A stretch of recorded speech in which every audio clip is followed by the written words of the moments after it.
अनि अर्को कुरा सर यो बजारमा हामी धेरै विज्ञापनहरूमा सुन्ने कुराहरू पनि भनेको सुगर फ्री ब्रेड बिस्कुट जस्तो ब्राउन ब्रेडको कुराहरू पनि गर्छौँ सक्खर मह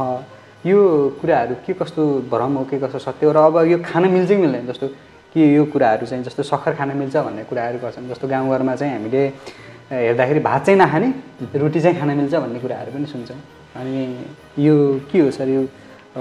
खानपानमा के कस्तो कुराहरू चाहिँ खान मिल्छ के कस्तो कुराहरू जुन मैले भने नि मार्केटको कुराहरू र यो कुराहरूमा चाहिँ यो चाहिँ भने नि म खाद्य उद्योगहरू धेरै चाहिँ पावरफुल र हामीभन्दा बाटो हुन्छ धेरै शक्तिशाली र बाटो पनि हुन्छ कि थाहा छ डायबिटिजको बिरामी धेरै बढिरहेछ भने के कुरामा सुगर फ्री लेख्थ्यो कि अब चेक गर्न त जाँदैन होइन सुगर फ्री भनेपछि त्यो गुलियो कसरी भयो त मैले भन्न खोजेको नि त किनभने सुगर फ्री भनेको जस्तै अब हामी चाहिँ मुखमा हाल्ने बित्तिकै त्यहाँ हुन्छ नि त हाम्रो चाहिँ टङमा के अरे हाम्रो चाहिँ यो जिब्रोमा हुन्छ नि त स्वादको कोषहरू हुन्छ नि त सेलहरू हुन्छ नि त होइन त्यहाँनिर जाने बित्तिकै हाम्रो मस्तिष्कमा गयो होइन मेसेज जान्छ नि त मस्तिष्कमा त्यसपछि पेनक्रियाजले चाहिँ इन्सुलिन निकाल्ने हो नि त भनेपछि गुलियो मुखमा जाने बित्तिकै त इन्सुलिन त उत्पादन हुन्छ नि त सुगरलाई मात्र हामी चाहिँ खलनायक होइन कि इन्सुलिन पनि खलनायक हो नि त सानो चाहिँ रक्त जुन नसा हुन्छ नि सानो चाहिँ रक्त नली हुन्छ नि त्यसको समस्या जुन अघि हामी कुरा गऱ्यौँ नि त सानो डायबिटिजले गर्दा सानो रक्त नलीमा पनि असर गर्छ ठुलो रक्त नलीमा पनि असर गर्छ सानो भनेपछि अब के भयो एउटा चाहिँ नसाको भयो आँखा भयो र अर्को किडनी भयो होइन त्यो भनेको जुन सुगर धेरै बढ्यो भने हुन्छ ठुलो रक्त नली चाहिँ इन्सुलिनले हो कि इन्सुलिन धेरै उत्पादन भएर किन रेसिडेन्स भइरहेको हुन्छ नि त काम राम्ररी गर्न पाइरहेको हुँदैन नि त त्यसले ठुलो रक्त जस्तो मुटुको भयो मस्तिष्कमा भयो ब्रेनहरू भयो नि त त्यो भयो होइन अर्को चाहिँ जुन नसाहरूको ठुलो रक्त नली हुन्छ नि खुट्टाहरूको होइन खुट्टाको चाहिँ ठुलो रक्त नलीको जुन समस्या हुन्छ नि त्यो भनेको इन्सुलिन होइन र नुन फ्री भनेर त नुनिलो नहुनुपर्ने नि त होइन त्यो हुन्छ ब्राउन ब्रेड हेर्नु न अब कस्तो छ भनेपछि जुन खाद्य उद्योगहरूले नि यो स्वास्थ्यको लागि राम्रो हो भनेर भन्छ नि त्यो त्यत्तिकै नराम्रो हुन्छ कि अब जस्तै कुरा ब्राउन ब्रेड भन्छ नि गरे कहिले हामी लेभल पढ्दैनौँ नि त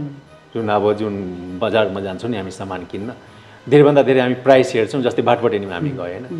पल्टाएर प्राइस हेर्छौँ र एक्सपायरी डेट हेर्छौँ कि कहिले एक्सपायर भएको अलि लामो एक्सपायरी डेट छ भने खुसी हुन्छौँ कि हामी त्यो होइन कि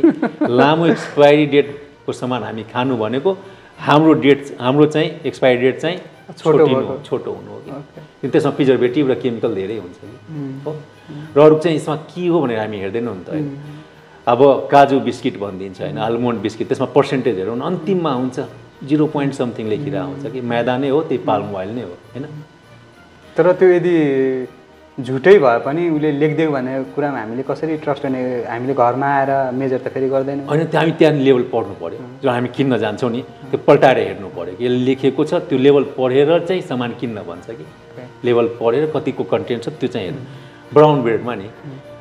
अब गएर पल्टाएर हेर्दा हुन्छ है त्यहाँ 150A कलर हो कि त्यो 150A त्यो ब्राउन कलर हो कि लाइक सेतो पाउरोटी त्यसमा कलर मिलाएर ब्राउन गराएको अनि उसलाई चाहिँ ब्राउन ब्रेड भन्छ ब्राउन ब्रेड हेल्दी हो भन्छ कि हेल्दी हो भन्छ स्वास्थ्यको लागि राम्रो हो भन्छ अब हामी सेतो ब्रेड खाँदाखेरि डढाएर खान्छौँ 2टा होइन अब ब्राउन खाँदाखेरि 4टा खान्छौँ भनेपछि झन् अनहेल्दी भयो नि त हामी सेतै फेरि 4 खाइरहेछौँ र अर्को त्यो कलरले पनि असर गर्यो नि त हाम्रो शरीरलाई भनेपछि हामीले साइकोलोजिकली एक किसिमले म्यानिपुलेट गरिरहेको छ एकदमै त्यो जहिले हामी चाहिँ त्यो कुनै सामान किन्दाखेरि त्यो पल्टाएर त्यो लेबलहरू चाहिँ पढ्ने हुन्छ र जस्तै भन्छ नि गुलियोमा अब सक्कर होइन चिनी सक्कर मह र घरमा पाइने कन्दमूलहरू जस्तो गर्नुपर्छ होइन यो भयो कि जस्तै अब कुनै पनि जस्तै फलफुलको पनि हामी गुलियो खान्छौँ नि होइन जस्तै अब हामी चाहिँ भने नि अघि चाहिँ जिब्रोमा जाने बित्तिकै चाहिँ हाम्रो शरीरलाई केही पनि मतलब छैन कि यो गुलियो चिनीको हो कि सक्करको हो कि महको हो होइन गुलियो मात्रै चिन्छ एक नासे व्यवहार गर्छ एक नासे चाहिँ सुगर बढ्छ र एक नासे हानि गर्छ हो जस्तै महको अब एकअर्कासँग अब तुलना गर्दाखेरि एकअर्कासँग राम्रो हो जस्तै अब चिनीमा धेरै केमिकल मिलाएको हुन्छ नि त होइन त्योभन्दा चाहिँ अब सक्कर राम्रो हो त्यसमा केमिकल हुँदैन सक्करभन्दा मह राम्रो हो त्यसमा एन्टिअक्सिडेन्ट हुन्छ तर के छ भने पछिले अनुसन्धान गरेको छ कि 1 चम्चा मह खाँदाखेरि 6 ग्राम 6 ग्राम है चिनी हुन्छ त्यसमा 1 चम्चा महमा चाहिँ 6 ग्राम चिनी हुन्छ र एन्टिअक्सिडेन्टको जुन हामी कुरा गर्छौँ नि 0.02 मिलिग्राम है मिलिग्राम हजुरले कुरा गर्नु भने बजारमा पाइने जुन प्रशोधित मह हुन्छ हामी त्यो महको कुरा गरेको होइन घरमा पनि त्यही मह 0.02 मिलिग्राम है एन्टिअक्सिडेन्ट हुन्छ त्यसमा जुन जामुन हुन्छ नि त्यो आधी जामुनमा त्यति पाउँछ जुन फलफुल हुन्छ फल आउँछ नि एउटा जामुन त्यसको आधी जामुनमा त्यति पाउँछ भनेपछि कति खाने भन्ने कुरामा चाहिँ त्यो चाहिँ यस्तो छ कि जस्तै अब डायबिटिज बिरामी त खानै मिल्दैन होइन खानै मिल्दैन र कुनै पनि चाहिँ फलफुल चाहिँ खाली पेटमा खानै मिल्दैन किनभने त्यो गुलियो नै हो है र चिनी पनि त्यही अब उबाटै बनेको उखुबाटै बनेको हो होइन त्यो फलफुलहरू चाहिँ खाली पेटमा नखाने केही खाजाहरू खाएर अथवा खाना र खाजाको समयको बिचको समयमा खानु पर्यो होइन त्यो चाहिँ विचार गर्नुपर्ने हुन्छ जसलाई डायबिटिज छैन उहाँहरूले पनि खाँदाखेरि अलिकति खाली पेटमा नखाँदा राम्रो धेरै राम्रो है त्यो चाहिँ विचार गरेर खानुपर्छ नियन्त्रित चाहिँ गर्नु चिनी चाहिँ नखाएको धेरै राम्रो चिनी चाहिँ नखाँदा राम्रो ओके अर्को कुरा भनेको जस्तो फलफुल फ्रेस फलफुलको जुस होइन नरिवलको जुसहरू नरिवलको पानीहरू खान मिल्छ कि जस्तो हामीले तपाईँ चाहिँ बिरामीलाई जुस लिएर आइदिनुहोस् भन्दै गर्दाखेरि बजारमा पाइने त्यो प्याकेटमा भएको जुसहरू अनि बदामको जुसहरू अनि त्यो अर्को पाइनएप्पलको जुसहरू जुन प्याकेटमा भएको ती लिएर आउनुहुन्छ बिमारी र त्यो खानु कतिको सही कतिको गलत र खासमा के हो सर त्यो गलत नै हो त्यसमा पनि जान्नु सुगरको त्यो मात्रा हेर्नु न है त्यो एकदमै गलत खानपिन हो त्यो जस्तै हामी चाहिँ सिँगै फलफुल खानु धेरै राम्रो त्यसमा फाइबर हुन्छ सिँगै फलफुल खानु राम्रो जुस यस्तो छ कि जो हामी त फाइबर हो नि त फाइबर चाहिँ हामीलाई 25 ग्राम खानै पर्छ कि त्यो हाम्रो पेटमा जुन गट माइक्रोबायोटा हुन्छ त्यसले त फाइबर हो नि त चाहिएको त्यसलाई होइन त्यसले गर्दा फाइबर हामी चाहिँ 25 ग्राम खानै पर्छ पहिला हाम्रा पुस्ताहरूले चाहिँ 100 ग्राम खानुहुन्थ्यो कि 100 ग्राम खानुहुन्थ्यो 25 ग्राम हामीले खानै पर्ने हुन्छ अहिले हामी अनुसन्धानले के भन्छ भने हामी 12 ग्राम मात्र खाइरहेछौँ मात्रै खाइरहेछौँ 25 आधा पनि र जुस बनाएर जुन हामी खान्छौँ त्यो भनेको चिनी पानी हो कि नरिवल पानी स्वास्थ्यको लागि राम्रो हो तर खाली पेटमा नखान मिल्दैन त्यो पनि फलफुलकै गुलियो हो एक नासै नै सुगर बढाउँछ बरु त्यसको मलाई हुन्छ नि साइडको सेतो भाग त्योसँग मिलाएर खायो भने त्यो गुड फ्याट हो त्यसले चाहिँ बिस्तारै पचाउँछ कि अथवा चाहिँ के खानाहरू र खाजा खाइसके पछाडि खाँदा चाहिँ राम्रो हो खाली पेटमा चाहिँ होइन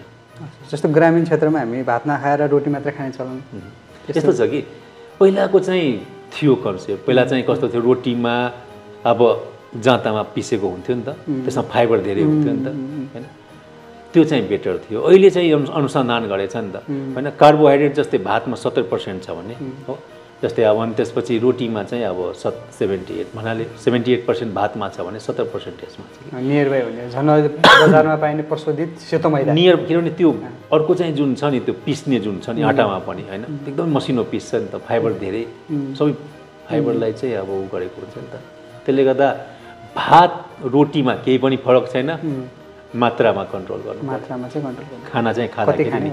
खाना कति खाने भनेर जुन हाम्रो चाहिँ जुन प्लेटको जुन हुन्छ नि हजुरले त्यो बिरामीहरूलाई